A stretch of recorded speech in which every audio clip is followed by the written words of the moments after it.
Hello विद्यार्थी, my channel Sunoj classes में आपका स्वागत है। तो मेरा आज का क्लास है 3D आकृति से आयतन निकालना। सबसे इजी तरीका बताऊंगा, ठीक है। कभी याद करने का आपको ज़रूरत भी नहीं पड़ेगा। तो यहाँ पे देखिए, पहले आप फिगर से आप समझिए, ये आपका क्या है, एक घनाभ है।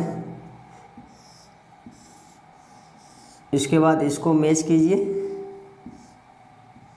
ठीक है। और इस घनाभ में जो सीधा रहता है वो आपका एज कहलाता है, और ये वाला जो है आपका लंबाई कहलाएगा, लेंथ, और ये आपका चौड़ाई कहलाएगा, ठीक है।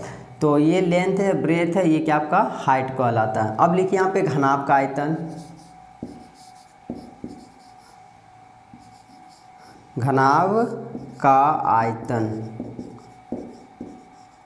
हमेशा यही लागू कीजिएगा फार्मूला, ठीक है। आधार का क्षेत्रफल, आधार का क्षेत्रफल इंटू ऊंचाई। तो यहाँ देखिए, आधार क्या होता है, किसी का आधार सबसे नीचे होता है, ठीक है। तो इसका नीचे कौन सा है, इसका नीचे देखिए ये है आपका, ये क्या है, ये आयत है। इसको मिटा देंगे, क्या बनेगा, आयत, ठीक है। तो इसका क्षेत्रफल क्या होता है, जो लेंथ और ब्रेथ, तो एल गुना बी, एल इंटू बी। और पहले क्या है, इंटू। इसमें ऊंचाई में क्या लिखा हुआ है, इसका ऊंचाई में कितना लिखा हुआ है, एच। तो यहाँ पर लिख दिया आप एच। तो आधार का क्षेत्रफल क्या बना आपका, घनाभ का आयतन आपका क्या बना, एल गुना बी गुना एच, ठीक है। ये आपका ये प्रूफ हो गया, ठीक है। आपको याद करने की कोई भी ज़रूरत नहीं है।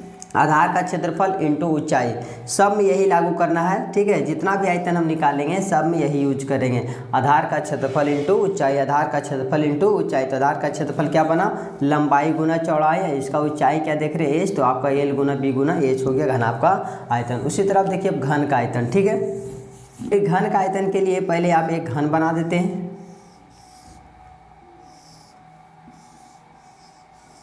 ये आपका एक क्या हो गया, घन हो गया। और घन की सभी भुजाएं क्या होता है, बराबर है, ठीक है। तो आपका ऊंचाई भी ए हुआ, लंबाई भी ए हो गया, और चौड़ाई भी क्या हो गया, आपका ए हो गया। अब लिखिए यहाँ पे घन का आयतन, घन का आयतन। फिर फार्मूला क्या यूज करेंगे, आधार का क्षेत्रफल, आधार का क्षेत्रफल इंटू ऊंचाई। हमेशा ये लागू करेंगे, आधार का क्षेत्रफल इंटू ऊंचाई। किसमें, केवल आयतन में, ठीक है, किसी का भी आयतन हो। तो आधार का क्षेत्रफल क्या हो गया, आधार का क्षेत्रफल आपका क्या दिख रहा है, ये आपका, ठीक है। तो इसका ए गुना ए, ए गुना ए, क्योंकि आयत का क्षेत्रफल होता है लंबाई इंटू चौड़ाई। तो लंबाई में ए है, चौड़ाई में क्या है, ए है, ठीक है। तो ए इंटू ए, और इंटू ऊंचाई में इसको क्या दिख रहे हैं, ऊंचाई में भी आपका ए है, इसीलिए आपको ए रखेंगे। और तीनों को जब इंटू में रहता है तो पावर क्या होता है, जुड़ जाता है। एक पावर एक, एक पावर एक, एक पावर एक, यानी कि ए का पावर कितना हो गया, 3।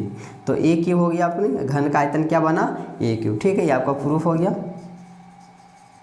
स्क्रीनशॉट ले लिए। अब देखिए बेलन का आयतन निकालते हैं। तो देखिए बेलन का आयतन के लिए सबसे पहले एक आप बेलन बनाइए, जिसको इंग्लिश में हम सिलेंडर भी कहते हैं, ठीक है। और इसका क्या होता है उसके बाद देखिए एक नीचे में वृत्त है और एक ऊपर में क्या है, एक वृत्त गोल है, ठीक है। तो यहाँ पर लिखिए बेलन का आयतन, बेलन का आयतन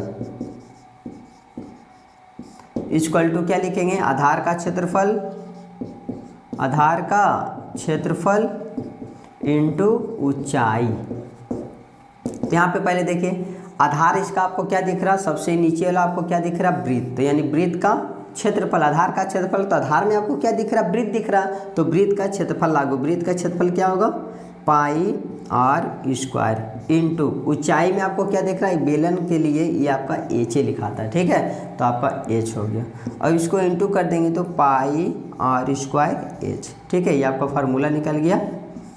तो बेलन का आयतन क्या हुआ, पाई आर स्क्वायर एच। आपको याद करने जरूर, आधार का क्षेत्रफल ध्यान रखिएगा कि क्या होता है, आधार का क्षेत्रफल वृत्त है, वृत्त का क्षेत्रफल पाई आर स्क्वायर, और ऊंचाई में बेलन में एच होता है, तो पाई स्क्वायर एच हो गया, ठीक है। हम लोग इसको स्क्रीनशॉट ले लिए, ठीक है। अब शंकु का आयतन निकाल के दिखाते हैं। तो अब देखिए यहाँ पे शंकु का आयतन किस तरह निकालेंगे। यहाँ पे एक बनाइए शंकु, ठीक है। ये शंकु आपका हो गया, और इसको आयतन समझने के लिए इस डॉट डॉट को कर लेते हैं, इस काल्पनिक है आपका, ठीक है। अब यहाँ पर लिखिए शंकु का आयतन, शंकु का आयतन इक्वल टू, यहाँ पे देखिए आधार का क्षेत्रफल इंटू ऊंचाई। ठीक है, तो यहाँ पे देखिए आधार का क्षेत्रफल कैसे लागू करेंगे। आधार आपका क्या है, वृत्त है, लेकिन वृत्त जो आपका ये पूरा नहीं है, यहाँ से यहाँ देखिए, यहाँ पे देखिए पहले जो बेलन बन रहा था ये आधार ऊपर में भी वृत्त पूरा बन रहा था। ठीक है, एकदम सीधा होना चाहिए। अगर नीचे वृत्त है तो ऊपर में वृत्त बनना चाहिए। अब इससे पहले आपको हम घना बना रहे थे, तो यहाँ पे देखिए नीचे में आकर आयतन बन रहा था, सेम उतना ही आयतन ऊपर में भी बन रहा था आयत। ठीक है, तो लेकिन यहाँ पे देखिए ये जो आपका वृत्त पूरा बन रहा है, लेकिन वृत्त यहाँ पे नहीं बन रहा है। इसके ऊपर में आपका शंकु तो आपका रियल ये नहीं, तो आपका डॉट डॉट है, काल्पनिक। ठीक है, तो ये आपका ये पूरा वृत्त बन रहा है, लेकिन ये आपका ऊपर में पूरा वृत्त नहीं बन रहा था। ये देखिए 3 भागों में बांटा गया, 1 2 और 1 3। ठीक है, तो आपको कितना लेना है, यानी 3 भाग में से कितना भाग आपको लेना, 1 2 3 में से आपको केवल शंकु का निकालना है आयतन, तो शंकु का केवल 1 भाग लेना है। यहाँ पे 2 मत समझिए। ठीक है, 1 यहाँ पे इस तरह समझिए, 1 भाग, दूसरा भाग और 1 तीसरा भाग में बांटा गया। तो इसीलिए आधार का जो क्षेत्रफल होगा, वृत्त का क्षेत्रफल कितना लेंगे, 3 हिस्सा में बांटा गया है, 1 2 और 1 3, इसीलिए 1/3 आधार का क्षेत्रफल क्या लागू करेंगे, वृत्त का क्षेत्रफल पाई r स्क्वायर। यानी वृत्त का जो क्षेत्रफल लिए हम 1/3 लिए, क्योंकि 1 2 3 भागों में ये बढ़ रहा है, क्योंकि यहाँ ऊपर जो नीचे जो वृत्त बन रहा, ऊपर में वृत्त पूरा नहीं हो रहा। ठीक है, सिर्फ एक बिंदु आके मैच किया, इसलिए 1/3 पाई r स्क्वायर और इंटू ऊंचाई में आपका क्या, ये देखिए 1/3 लिए आधार का क्षेत्रफल, वृत्त का क्षेत्रफल, ऊंचाई मेरा क्या हुआ, h। तो यहाँ लागू कीजिए h। अब इसको इंटू करेंगे तो 1/3 पाई r स्क्वायर h। ठीक है, आप लोग इसको स्क्रीनशॉट ले लिए। आई होप कि आपको समझ में आ गया हो। कोई भी तरह दिक्कत है तो हमें कमेंट करके ज़रूर बताएं। Thank you.